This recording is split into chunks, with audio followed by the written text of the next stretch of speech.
many of you have ever experienced pressure from somebody, from your group, your family, your classroom, your colleagues, to do something that you really did not want to do? Almost everybody, isn't it? Because this is basically a fundamental tension. We are human beings, we are individuals, but we can only be an individual in a relationship. So you show yourself who you are in relationships. By saying yes and no to somebody, you show your individuality. So you can't be an individual on your own. You're always an individual because you're part of a network. And I'll give you another African saying. I am because we are. And in this one sentence, it's beautifully formulated, this fundamental tension in our lives. You want to be loyal to yourself, but you also want to be connected. You don't want to be excluded. Everybody's a little bit afraid to be excluded. You want to be part of the group, but you want to be part of the group by being yourself. So if you're an individual, you want to join in relationships. You also have to deal with the fact that relationships always create patterns, fixed sets of beliefs and values and codes of conduct. So one way or another, you have to adapt or try to change the pattern that is existing in the group you want to join. Now, these patterns are quite important because in the last 25 years of my professional life, I've been mainly focused on helping managers and professionals in companies to reflect critically on the way they behave among each other. You know, how effective are we doing the things? Are we really having an open way of cooperating? Am I happy with it? Can I be myself, or should I be afraid to make a career-destroying remark when the boss is there? Are we effective in delivering the services to the people? Are the customers happy with what we're doing? And this fascination in my professional life comes that when I was young, I'm a son of an entrepreneur, and I went to a business school and I got my diploma in business administration and I joined Philips. And in a small business, you know, it's quite clear. You have to work hard, then you can be successful. But in this big organization, there was so much politics. I was shocked and fascinated, and I was probably naive and young for my age. So I decided to go and study psychology, clinical psychology, and a second specialization, organizational psychology, just to get an understanding for more of these patterns. So what I want to do with you today is to draw you a picture of how professionals in schools and managers or administrators in school organize their relationships. And I want to focus on two kinds of patterns. One which is, let's say, the traditional hierarchical pattern. The other one, what I would call the empowering pattern, based on craftsmanship. And then see what kind of dilemmas it brings for both groups, managers and professionals, which I consider both to be professionals. The split you sometimes hear between we, the teachers, and them, the managers, is very dysfunctional. And then I want to end up by focusing on what it means for managers and professionals to live up to an empowering pattern. And I call it co-creation, that you co-create together the reality and the future you want to create. Now, why focus so much on, let's say, the culture in an organization? What fascinates me is we are the only mammal that can collectively create a situation that nobody wants. There's no animal in the world that will do it. If a grizzly bear in Canada is looking for a cave for the winter, it looks for a nice cave with a curve, there's no draft. But imagine a management team finding a cave, and they go in a cave and there's a draft. And the manager is saying, nice fresh wind. It's a big chance they go in to sit in that cave with the draft. And at the end of springtime, they come out of the cave, all their neck is stiff. And people say, why the hell do you have your neck like this? Well, this is the way we work. This is our culture. This is how we do it. And if you want to join us, you better keep your head like this. Because otherwise you won't be past the test of to be an acceptable person. So we live so much in patterns that an understanding of how we organize our relationships is critical for our potential to change it. Now, in that situation, management and teachers have a different position in schools. You know, when I was at school, you know, the school was small. Everybody knew one another. Had a lot of advantages and some disadvantages. But nowadays, the schools are so big, you know, and the managers, you know, they used a lot of the material from the business world. performance measurement systems, standardizing things, working for efficiency, lowering costs, and all these stuff. And a lot of the stuff from the business world is from the manufacturing world, the industrial age. And it makes things standardized. You look for the universal, the average. A manager talks about groups of students, and a teacher talks about a specific student. This is Johnny, this is Irene. And it's not the average, the number crunching we have to do. The professionals will say, this spreadsheet management, spreadsheet terrorism, all this stuff is not really working. So the two have a different perspective. The manager, the universal, and the teacher, the particular, the unique individual, Johnny, Irene, Mary. And if we start talking about measuring, then you see a lot of the measuring systems are also coming from the business community. And it's standardizing, rituals, and it's a lot of averages.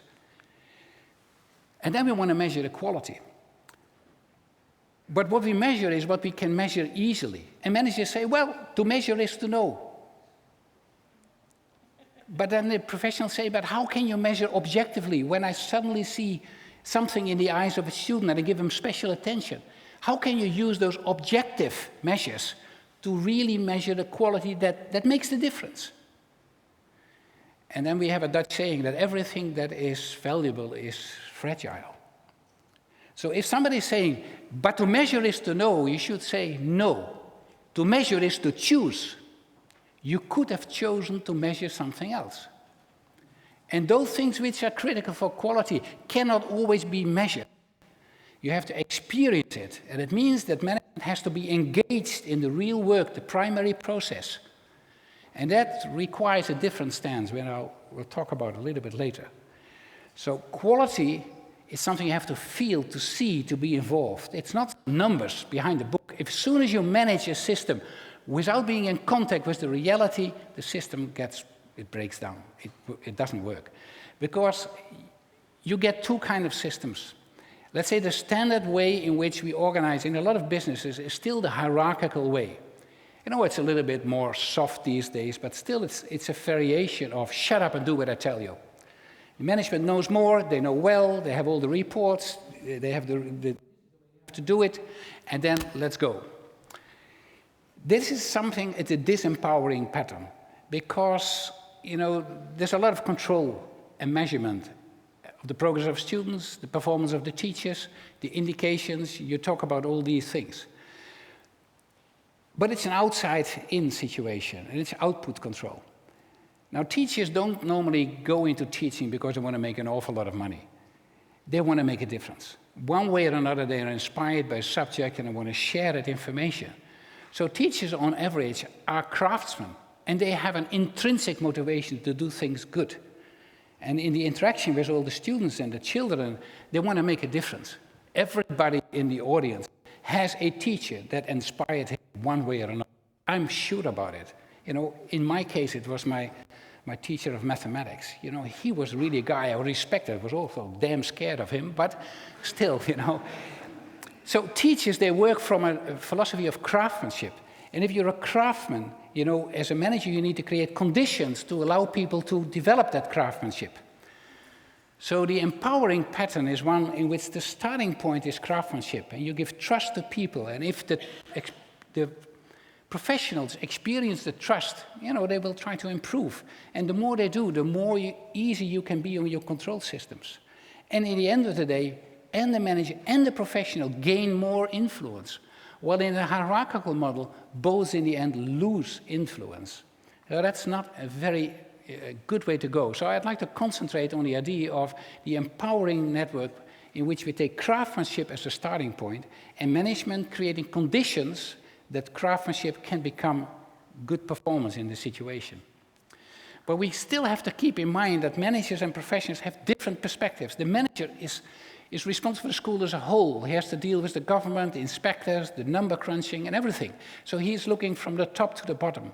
And teachers engaged in working with students, they work from the bottom up. So you have to find a situation in which you bridge those differences.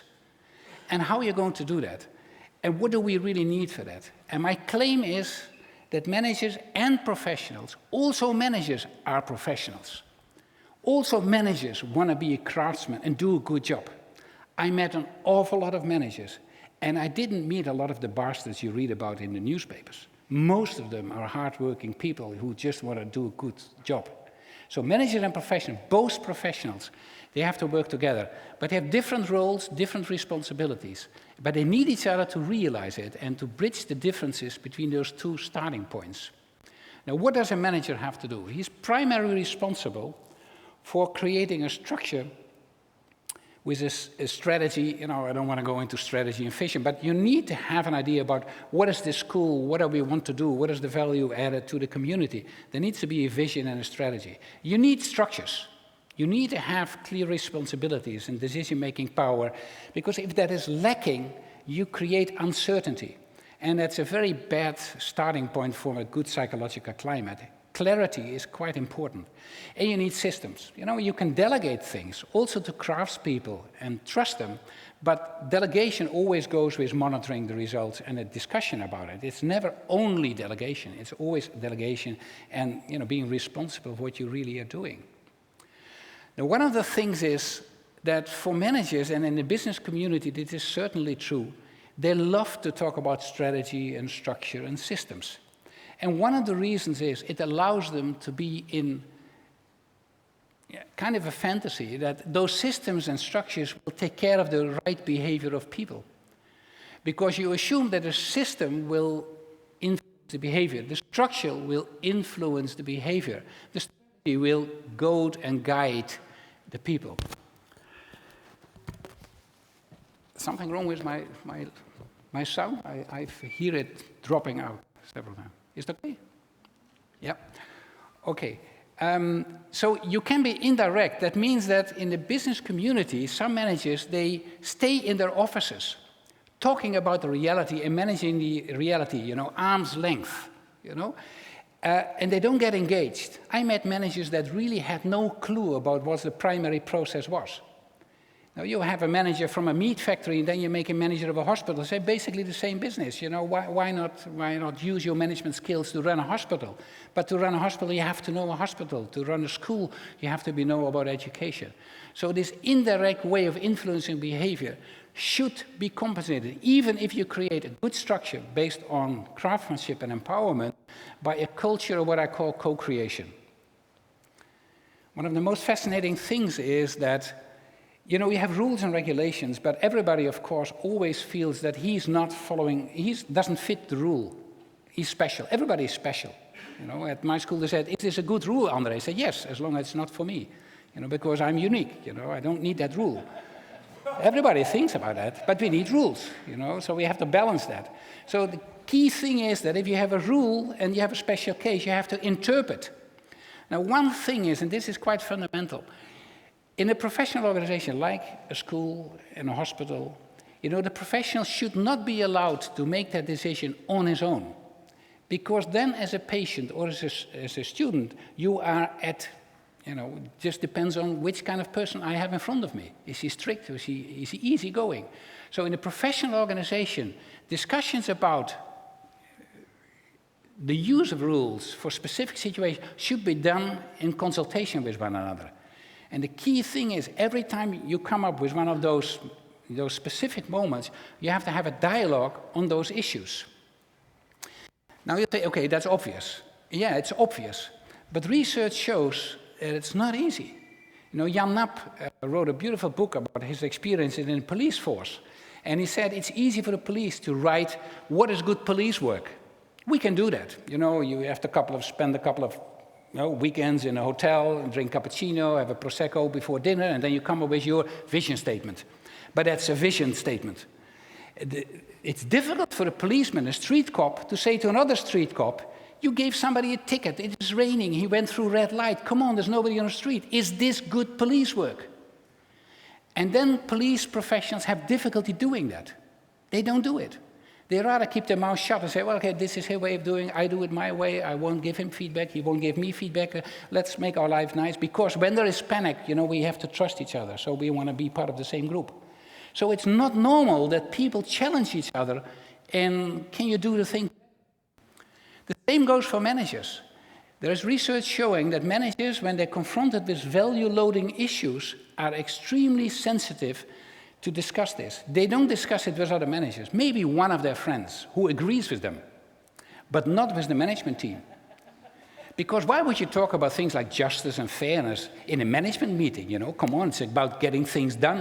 It's stop beating around the bush. Hit the nails, action. And all this reflection talk about, what are we doing here? What are we for in life?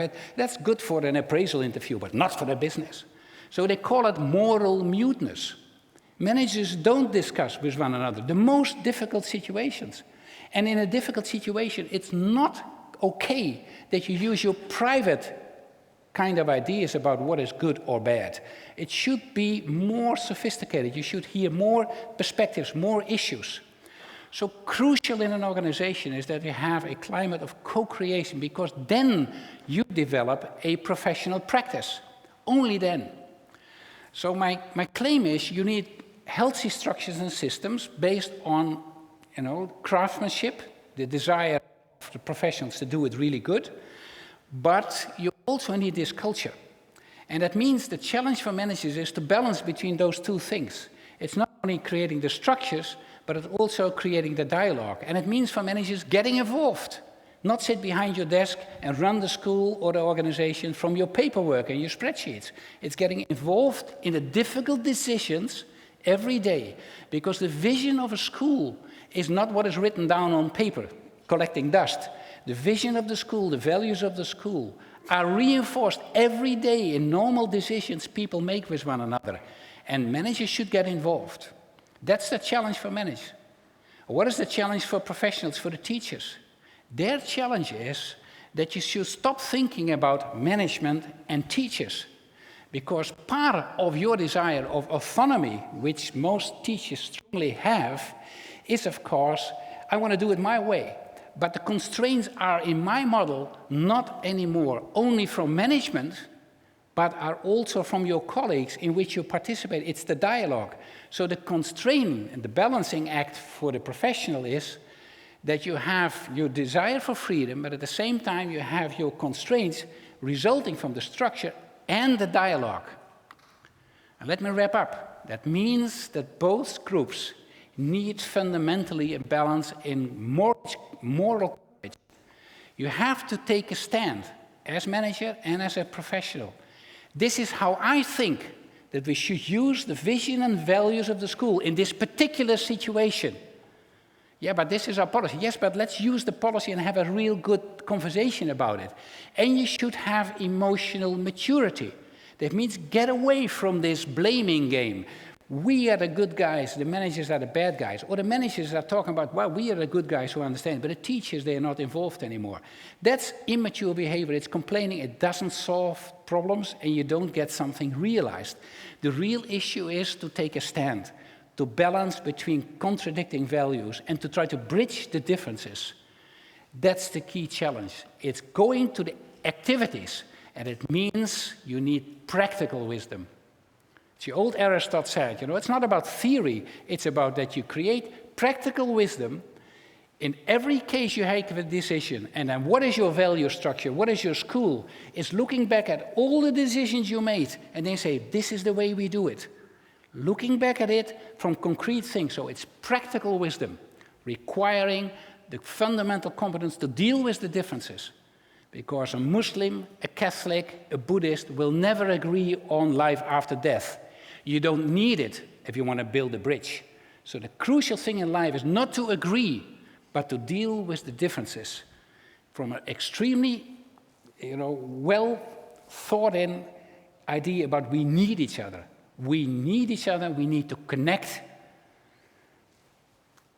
Time is up.